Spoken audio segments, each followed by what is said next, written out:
طالبانو ورونو روح المانی د غرونو د پیدایښت خبره کړې. الله مو طالبانو علما کا بیا په دې تحقیق وکړي چې دا غرونه دنیا کې څنګه پیدا سوي. غرونو اصل خاوره ده. غرونه له چا نه پیدا سوي دي؟ له خاورې نه. خاوره چې لمده سوې ده او ډېر حرارت، اوس ګورئ خښته چې جوړېږي له چا نه جوړېږي که نه؟ بټۍ ته خو به کله تللي یئ. بټۍ کې کومه خښته چې ډېره پخه سي، جوش غوندې چې سي، هغه لکه تیږه او ډبره داسې سي که نه؟ عین بیخي کږه سي ګورئ که نه؟ داسې خښته ځګ غوندې کړی بعضې طرف یې. تاسې چې بټۍ ته لاړلی هغه خښتې چې ویلې سوي وي بیخي، هغې نه ډبره او تیږه جوړه سوي. نو طالبانو دا غرونه چې جوړ سوي له چا نه جوړ دي؟ له خاورو نه جوړ دي. یو وخت کې الله عز وجل لکه مځکه خو مخکې ټول حرارت و، دا مځکه مخکې د لمر برخه وه، کانتا رتقا ففتقناهما، یو انفجار رامنځته سو، نو دا مځکه ټول حرارت و ګرمي وله، نو دا خاورې ټولې په چا بدلې سوې؟ په ډبرو باندې بدل، ډېر سخت اور په ډبرو بدلې سوې.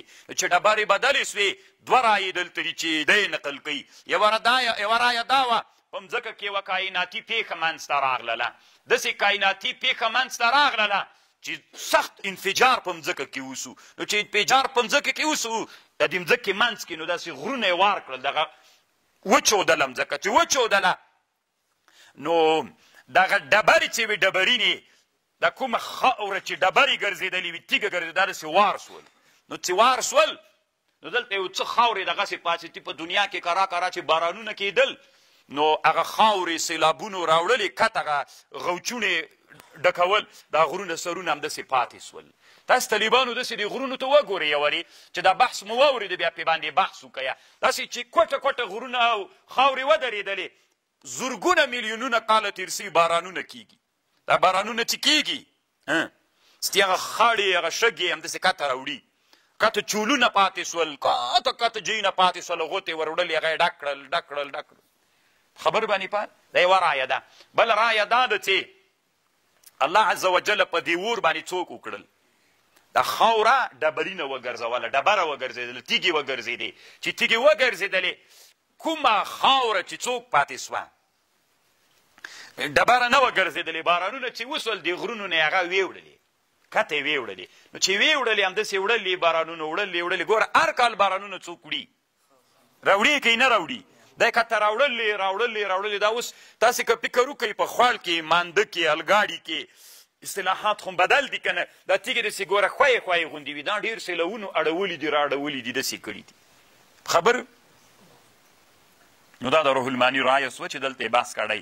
او یو بل علمي بحث بیا دا تنا په دې کفایت نه کوي. تفسیر کبیر، نور علماو، علامه ابوریحان بیروني او نور کتابونه په دې باندې بحث کوي، نن معاصر. بیا تاسې که فکر کړي کله کله په غرونو کې داسې یو خطونه وي، یو خط وي، یو خط یو رنګ باندې وي، بل خط بل رنګ باندې وي، بل خط بل رنګ باندې وي، یو خط داسې کلکه تیږه وي، بل خط طالبانو بیا لږ نازکه تیږه وي. دا خطونه غرونو کې ولې را پیدا دي؟ په دې باندې هم طالبانو یو عجیب او تحقیقاتي او علمي بحث کړی. دا ډېر طالبانو ورونو علماو په دې بحثونه کړي دي. یعنې دا هم څنګه منځته راغلي، دا هم د دې حرارت هغه ده. مثلا یوه طبقه د دې غره یوه طبقه هغه سوې ده، څه ورته وایي؟ لمده سوې ده. چې لمده سوې ده نو هغې ته حرارت متوجه سوی ده، حرارت دا پخ کړې ده. بیا بل وخت کې بله طبقه لمده سوي، هغه بیخي اوږده بحثونه دي طالبانو ورونو. یعنې مطلب دا ده، نور دما مقصد نه ده. مقصد مې دا ده چې تاسې صرف دې مسلې ته متوجه اوسېږئ، په دې باب باندې لږ تحقیق کوئ. د غرونو پایدې څه شی دي طالبانو ورونو؟ تاسې اوس د غرونو پایدو ته وګورئ. غر څه پایده لري؟ دا تاسې افغانستان فرض کوئ. افغانستان له بدخشان نه نیولې داسې د غرونو یوه خطرناکه سلسله پرته ده. دا سلسله طالبانو تللې هغه د غور ولایت او د هلمند بغرامون او نوزاد دشته ده. ما لیدلې نه ده، خو طالبانو دشته ده که نه؟ د نوزاد کوم طالب خو به انشاءالله دشته.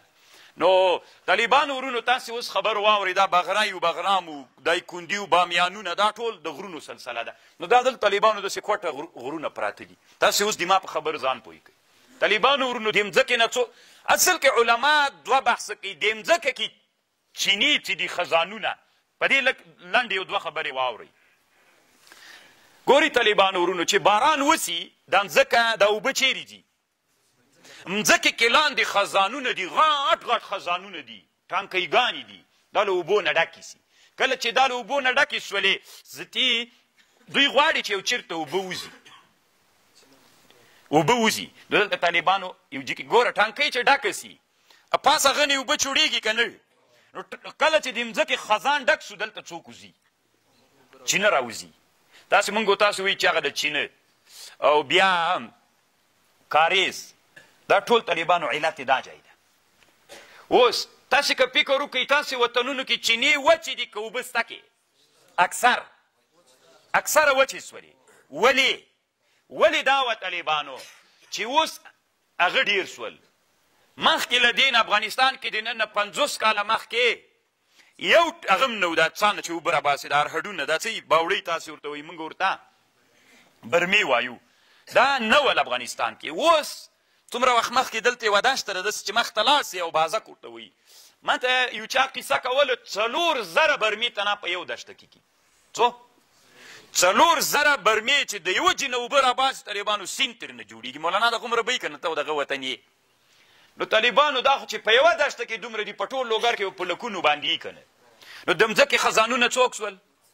وایي مخکې او بازک کې داسې څوک وي چینې وي. نو خو چې ته اوس ورته تنبس ولې هره دشته دې کرلې څوک وسو؟ خزان خالي سو. ګوره اوبه خو چې چوړېدلې چې خزان ډک و، چې خزان اوبه کته لاړې نو څنګه به له چینې نه اوبه راځي؟ بس کته لاړلې. ځکه چینې کاریزونه اکثره وچ سول. اوس طالبانو یوازینۍ لارې بېرته دا ده چې خزانونه ډک سي، بندونه د اوبو جوړ سي. د اوبو بندونه چې جوړ کړي دا د سیلاب اوبه دغسې لاړې نه سي، دا چې بندې کړې دا بېرته خزانو ته ورځي. د خزانو ته ورغلې خزانونه بېرته ډکېږي، چې بېرته ډک سول بېرته پخواني چینې پخواني کاریزونه دا ټول بېرته څوک کېږي. دا اوس تاسې فکر وکړئ افغانستان کې څومره بارانونه چې کېږي د پسرلي کې کېږي دا ټولې اوبه باید مهار سي. دا چې مهار سي او که مهار نه سولې ورځ تر بلې نه د مځکې اوبه سطحه په ټیټېدو ده. دا که نه ټول افغانستان کې په ټیټېدو ده که نه؟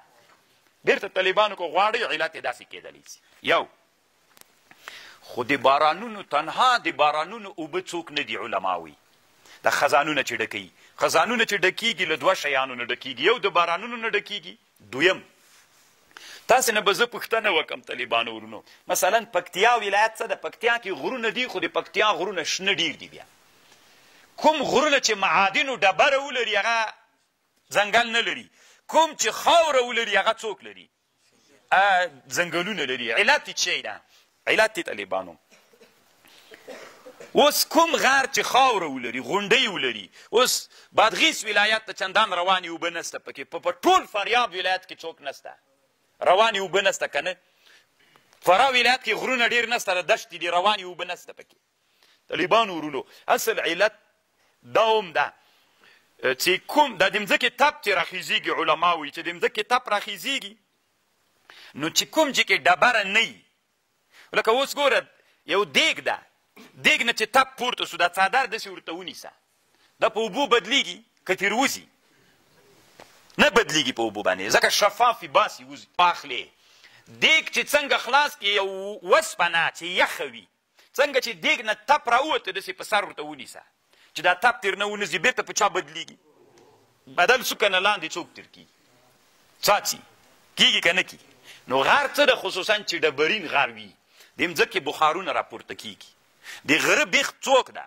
دا واوریم چې الله په غرونو باندې کوي دا د مځکې تپ نیسي، چې دا ډېرې واورې په غرونو پرتې وي. د دې فایده دا ده طالبانو چې د مځکې تپ راخیږي، یا تپ څنګه کوي؟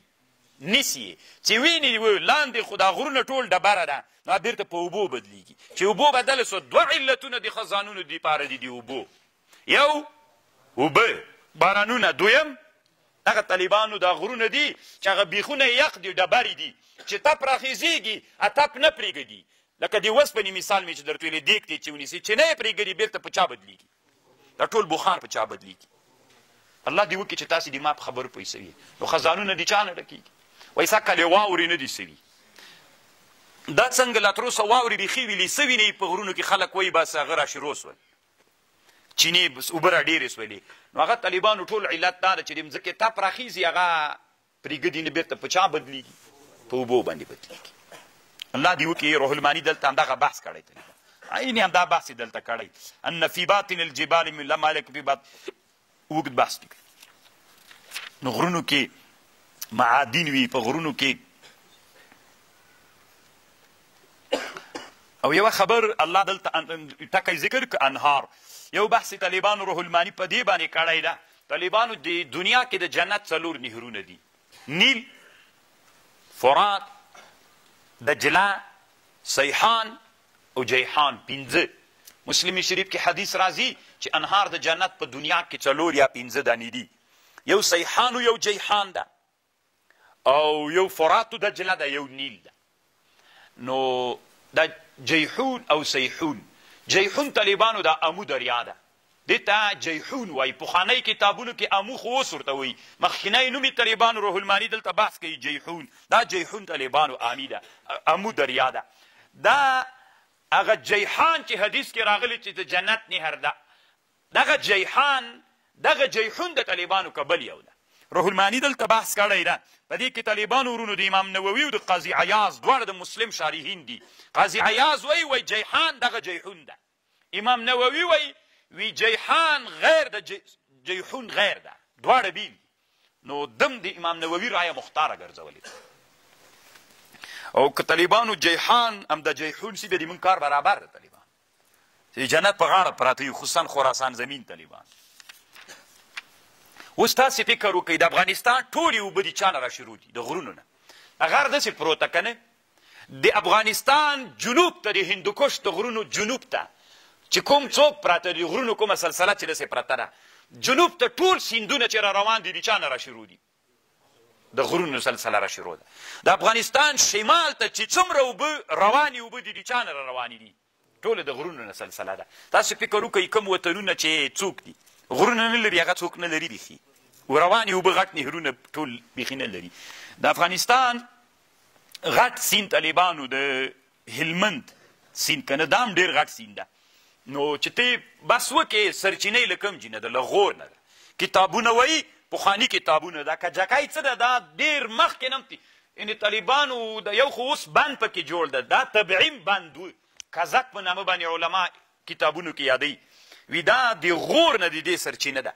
ته چې کله کجکي ته لاړ سې، خپله کجکی وروسته روزګانونه چې دي دهراوتونه چارچینو، دا ټول طالبانو پخوانی غور د غرشستان چې ورته وایي د هغه ساحه ده. نو غرونه سلسلې را روانې دي، اوبه دي، بس راټولېږي یوې خوا نه بلې خوا نه. د غرونو فایده دا ده.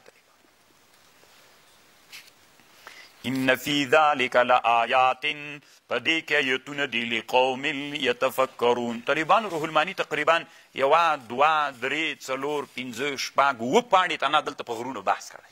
ما خو لاندې خبرې درته وکړې، که نه بیا به وي چې اوږده دې کړله. صرف مې هغه سرټکی درته ویلې. اوس ان فی ذلک لآیات لقوم یتفکرون، په دې کې آیتونه دي دغه قوم دپاره چې تفکر کوي. اوس ته غواړې چې د خپل وطن دې آباد سي که یې نه غواړې؟ وچکالي وي ښه ده که اوبه ډېرې وي ښه ده؟ نو تا باندې بارانونه کېږي، بند جوړ کړه که نه، ولې نه جوړوي؟ اوس جلاباد په ټول افغانستان کې ډېر څوک ده، ډېر آباد ده. آباد ځکه د طالبانو ورونو چې دا اوبه مخکې دغسې روانې وي. اوس یې مازې یو بند ورته جوړ کړی، دا یو نهر یې له دې غټ نهر ده داسې په جلاباد را تاو کړی ده، ټول جلاباد. که نه داسې خلک څه وایي یو ګپ لګوي غوندې. جلاباد ته څه وایي؟ همیشه بهار ورته وایي که څه ورته وایي؟ جلاباتیانو څنګه ده؟ او جلاباد طالبانو دا جلاباد خو اوس جوړ سوی ده. اصل جلالاباد طالبانو دا دغه کې ده څه ورته وایي، دا د میملې دشتې نه پورته دا ولسوالۍ څه نومېږي؟ دغه ساحې طالبانو پخوانی جلاباد. او د جلاباد پخوانی نوم نیک نهار د طالبانو، نیک نهار نه ادینپور طالبانو. د جلاباد اصلي نوم ادینپور د طالبانو. سهارنپور، ادینپور د هند که نه، هند کې دا نومونه ډېر دي، سهارنپوري، تهانوي، داسې نومونه ده. پور طالبانو هند کې ډېر ده، دا هم پخوانی هند ده. د جلاباد اصلي نوم طالبانو ادینپور. د جلاباد خو بله ورځ مغولیانو جلال الدین الاکبر هغه دا نوم پې باندې کېښود، دا نوی نوم د طالبانو.